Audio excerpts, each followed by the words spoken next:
Se você busca uma furadeira potente, de qualidade, você acabou de encontrar.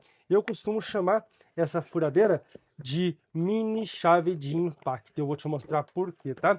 Ela vem com ó, primeiro, vamos aqui, ó. Ela vem com várias brocas, ponteiras e soquetes, só que já valeu o preço. Ela vem com a luvinha para você não machucar suas mãozinhas macias.